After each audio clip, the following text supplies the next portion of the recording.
इंसान कितना भी महान क्यों न हो जाए, लेकिन अपने ज़िंदगी के काले इतिहास को मिटा नहीं सकता। दोस्तों, अगर आप महान ब्रूस ली के फ़ैन हैं तो दिल थाम कर इस वीडियो को आगे देखिएगा, क्योंकि अभी तक आपने सिर्फ ब्रूस ली की कामयाबी और अच्छाइयों के बारे में ही सुना होगा। लेकिन आज इस वीडियो में हम आपको ब्रूस ली के जीवन के उस काले इतिहास को बताएंगे जिसे सुनकर आपके होश उड़ जाएंगे।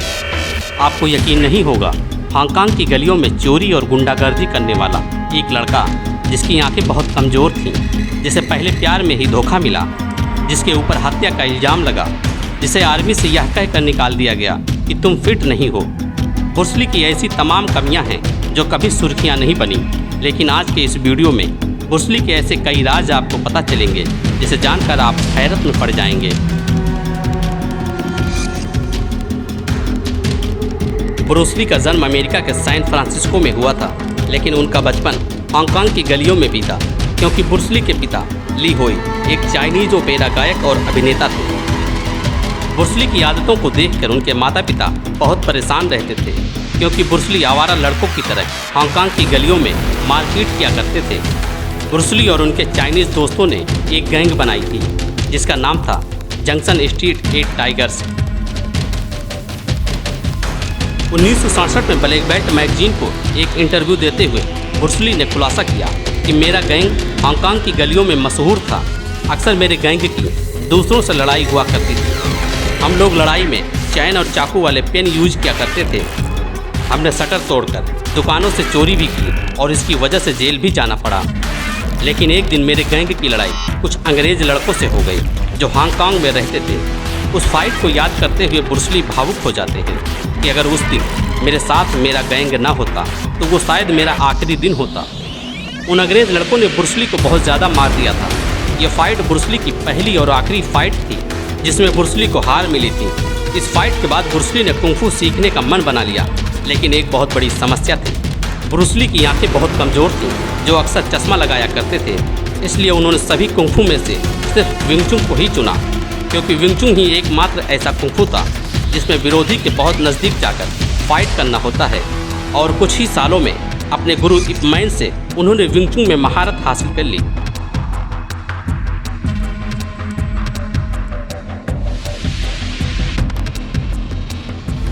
ये कहावत तो आपने सुनी होगी, हर सफल इंसान के पीछे किसी औरत का हाथ होता है। ब्रूस ली के महान बनने के पीछे भी उनके पहले प्यार का हाथ था, हालांकि ये एक तरफा प्यार था।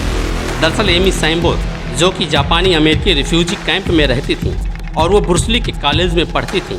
ब्रूस ली एमी सैम्बो से बहुत प्यार करते थे, लेकिन यह प्यार एक तरफा प्यार था। ब्रूस ली के कई बार प्रपोज करने के बाद भी एमी सैम्बो ने कोई जवाब नहीं दिया।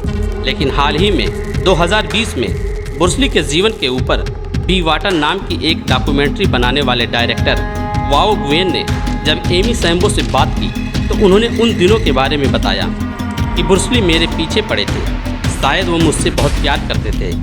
वो मुझे कई बार प्रपोज भी किए, लेकिन मैंने उन्हें रिजेक्ट कर दिया, क्योंकि वो मुझे बड़ा अजीब और ज़रा सा भी रोमांटिक नहीं लगते थे। एमी सैम्बो आगे बताती हैं कि ब्रूस ली का दिल टूट गया था।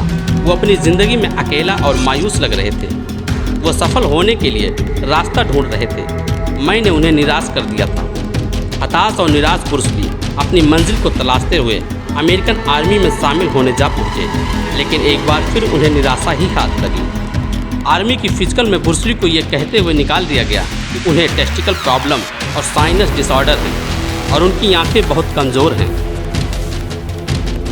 अब तक ब्रूस ली एकदम टूट चुके थे, उनके सामने कोई रास्ता नहीं दिख रहा था। ऐसे में उन्होंने फिर से वही स्ट्रीट फाइट का रास्ता अपना लिया। लेकिन विंग चुन में महारत हासिल करने के बाद वो अपने प्रतिद्वंदी को बड़े आसानी से हरा देते थे।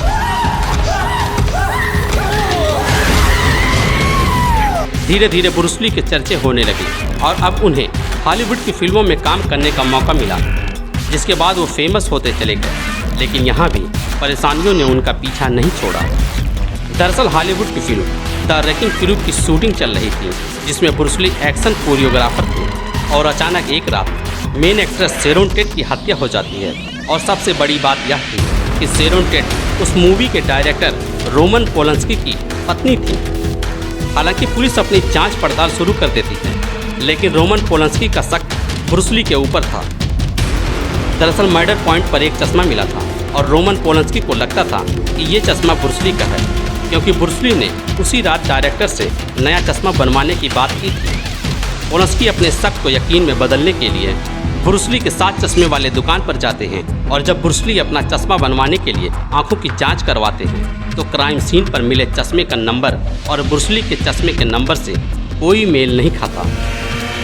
तब डायरेक्टर को कुछ यकीन होता है, लेकिन फिर भी वो ब्रूस ली पर पूरा यकीन नहीं करते थे। जब इस बात को लेकर एक लेखक मैथ्यू पॉली ने डायरेक्टर रोमन पोलंस्की से बात की कि आपको ब्रूस ली पर इतना शक क्यों था, तब पोलंस्की ने जवाब दिया कि मूवी सेट पर सिर्फ ब्रूस ली ही एकलौता इंसान था जो बिना हथियारों के भी एक साथ कई लोगों को मार सकता था और गुनहगारों को सजा मिलने के बाद ब्रूस ली के ऊपर से इस हत्या का इल्ज़ाम हट गया। इसके बाद ब्रूस ली ने फिल्मों में एक्टिंग करना भी शुरू कर दिया और उनकी फिल्में चलने भी लगी थी। लेकिन 1969 में मार्शल आर्ट की ट्रेनिंग के समय ब्रूस ली के कमर और पीठ पर इतनी गहरी चोटें लग गई कि उनकी सैक्रल नर्व ही डैमेज हो गई। बड़े बड़े डॉक्टरों ने उन्हें कह दिया कि अब वो न तो ज़िंदगी भर सही से चल पाएंगे और न ही मार्शल आर्ट की ट्रेनिंग ले पाएंगे। और इस तरह से शुरू होते ही ब्रूस ली के कैरियर पर बैरियर लग गया। लेकिन ब्रूस ली ने हार नहीं मानी और अपने शरीर को ठीक करने का तरीका ढूंढ ही लिया। उन्होंने इस दर्द को एक इंटरव्यू में साझा भी किया।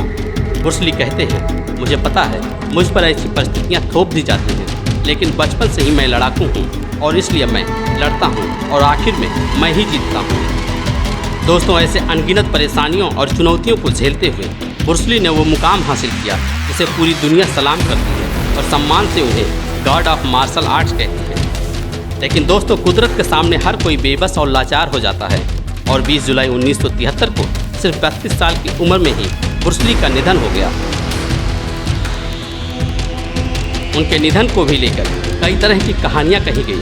किसी ने कहा कि उनकी पत्नी ने उन्हें जहर दे दिया, तो किसी ने कहा कि दवा की ओवरडोज से उनकी मृत्यु हुई थी। लेकिन दोस्तों, हाल ही में 2022 में ब्रूस ली के निधन को लेकर एक नया खुलासा हुआ।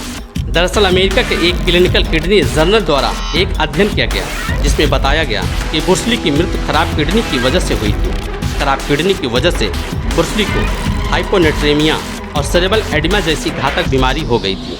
यह बीमारी इतनी घातक होती है कि आदमी की मृत्यु कुछ ही घंटों में हो सकती है। दोस्तों, आप लोगों को लगता होगा कि महान ब्रूस ली को किसी चीज़ से डर नहीं लगती थी, लेकिन ऐसा नहीं है। ब्रूस ली को पानी से बहुत डर लगता था। दोस्तों, इसके पीछे भी एक कहानी है।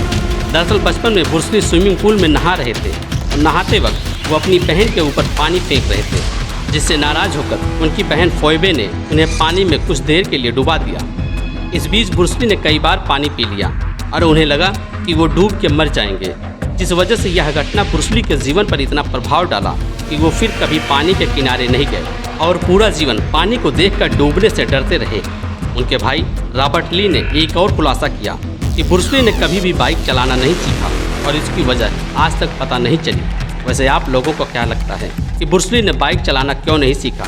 कमेंट करके ज़रूर बताएं। अगर आप महान ब्रूस ली के फ़ैन हैं तो वीडियो को लाइक ज़रूर करें और इसी तरह के वीडियो को देखने के लिए हमारे चैनल को अभी सब्सक्राइब करें। धन्यवाद।